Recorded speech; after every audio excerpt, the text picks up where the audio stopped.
welcome back to my channel. My name is Catherine, and today I'm going to be going over how I saved up for a house down payment while on a teaching salary. So just a little bit of background about me. I was an elementary education teacher for 3 years, and I taught in 3rd grade and 4th grade in a North Carolina public school. Teachers do not make a ton of money, and it can be hard to save up for a house payment or a car or something very important on a teaching salary. A little bit of background about my salary schedule is when I was teaching, I got paid on a 10-month salary. So my first paycheck ever was in August, and that went on every month at the end of the month until May. And so I didn't have a paycheck in June or July, and that's just how it worked. So it was once a month at the end of the month, and it was for 10 months because the other 2 months were the summer breaks. So my first tip for you is, if you can, get a roommate, because that's what saved me so much money. My first year teaching, I had a roommate that I actually found on Craigslist, which isn't always the best place to go, but I had a really amazing situation. I was paying $600 to live with this young woman, and she had bought the house and she just wanted to save a little money on paying off the house. And so I had my own room, my own bathroom, and we had this townhome. It was just the two of us. And I only spent $600 on rent, utilities, everything. So everything was included. It was $600 flat. I Venmoed her. So if you can get a roommate, I would highly recommend. My 2nd and 3rd year, I lived with my now fiance, John. So I was able to save money on rent. And again, it was maybe around $650, but there was extra money because when I went apartment shopping, it was going to be about $800 or $900 or even $1,000 to rent a place. So getting a roommate was honestly one of my top tips if you can. My next tip, and what I did when I was trying to save money for a house down payment, was I got on an independent phone plan. So since I was just by myself on a phone plan, I didn't want to go on a major carrier. So I went to Straight Talk, and I pay a little bit under $60 every month, and it's unlimited data, texting, phone calls. So everything is included, and it's $60.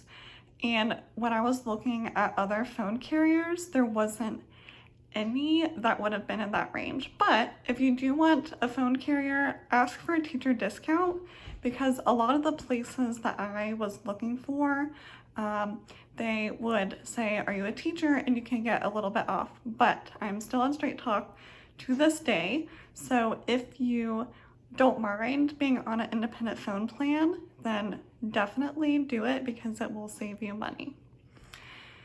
My next tip is, when you're looking for car insurance, finding the car insurance that is going to be the most cost effective, but also still have a good coverage. And it might look different where you're at, but you know, you have the Geico, you have Allstate, you'll have all those insurances. So you need to price out the different insurance for the collision that you want. Or if you have an older car, if you don't need collision. I was able to go with an insurance company, and it was expensive, but it wasn't as expensive as it could have been. So take your time with the car insurance if you're just getting on your own, because any way that you can save is extra money towards the house that you want. So try to find ways that you can save even with the bills. That was my first step, was trying to save on the bills that I was paying. This is more specific to teachers.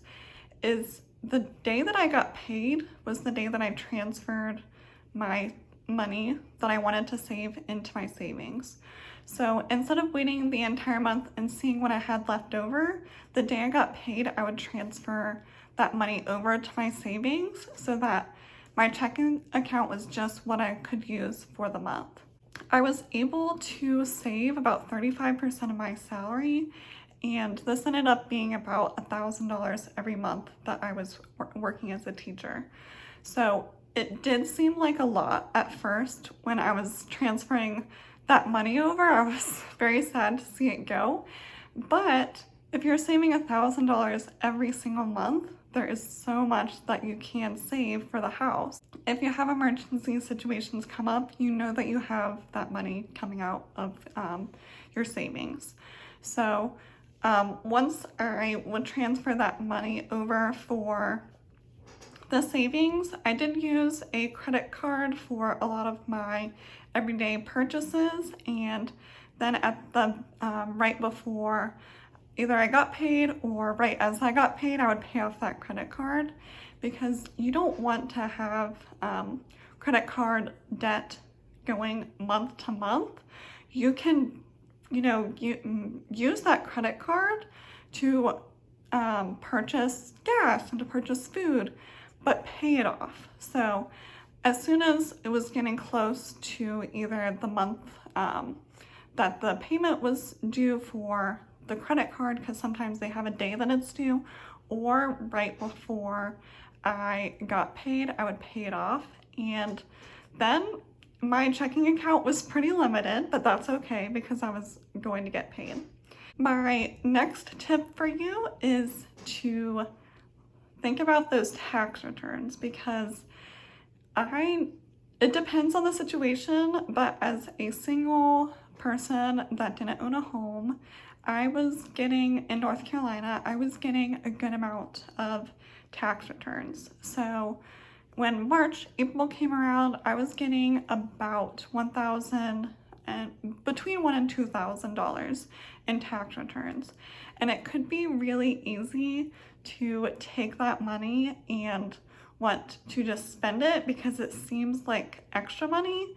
But take $100 or $200 for yourself, go on a shopping spree, but then take the rest of that money and put it directly into your savings, because that is money that you worked for and you don't want it to go to waste just by spending it. When I wasn't teaching, so in June and July and the beginning of August, I would have a nannying job.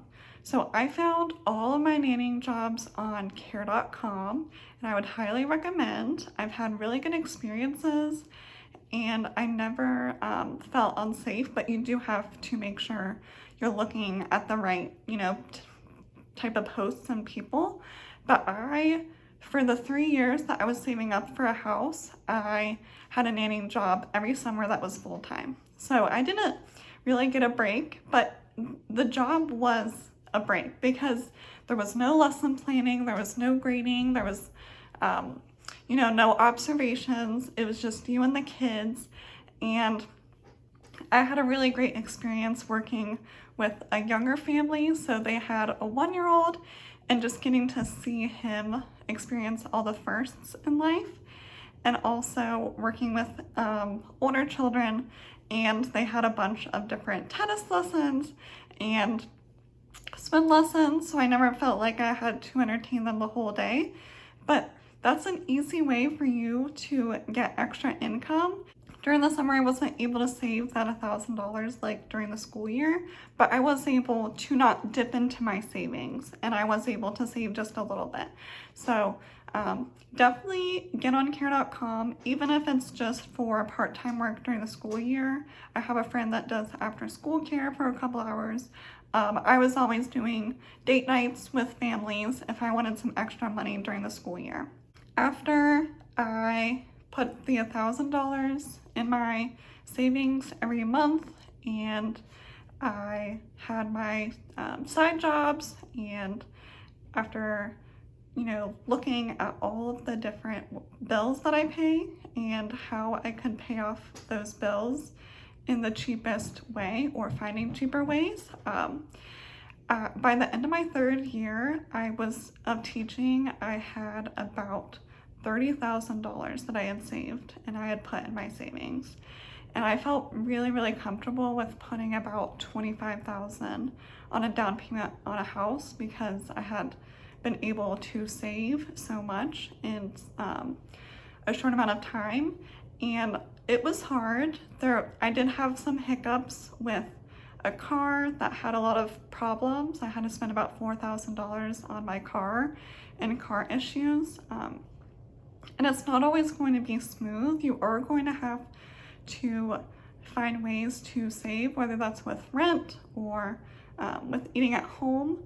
But I am so happy and so blessed that after 3 years, I was able to put a down payment on a house as a teacher, just because it can be so hard to save money with the salary schedule and with the pay that you're getting. So if you like this video, I hope that you subscribe, because I would love to give more videos on my teaching experience. I am no longer a teacher, and I'd be happy to share about why I transitioned out of teaching, as well as maybe some funny stories that I had while I was teaching. I will look forward to seeing you in the next video.